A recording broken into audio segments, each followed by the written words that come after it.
చెత్త నుండి కరెంటుని ఎలా ఉత్పత్తి చేస్తారు? ఇది ఎన్ని దేశాల్లో అమల్లో ఉంది?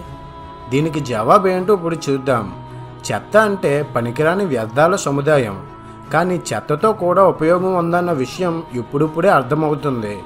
ఈ మధ్య అన్ని దేశాల్లో సాలిడ్ వేస్ట్ మేనేజ్మెంట్పై ఫోకస్ చేస్తున్నారు.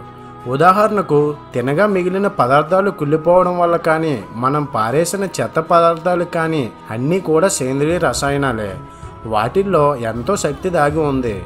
అలాంటి వ్యర్థ కూరగాయలు, పండ్లు, ఆహార పదార్థాలు, ప్లాస్టిక్లు, పేపర్లు, ఆకులు, పాచి ఇలాంటి పదార్థాలని ఎండబెట్టి వాటిని మండించడం ద్వారా విడుదలయ్యే ఉష్ణశక్తిని విద్యుత్ శక్తిగా మార్చగలం. మరియు వేస్టేజ్ పేపర్స్ని తిరిగి నానబెట్టి గుజ్జుగా మార్చి కొత్తగా కాగితాన్ని కూడా తయారు చేయవచ్చు. ఇలా ఎన్నో పనికిరాని పదార్థాలని తిరిగి రీయూజ్ చేసే కార్యకలాపం మన దేశంతో సహా అన్ని దేశాల్లోనే ఉంది.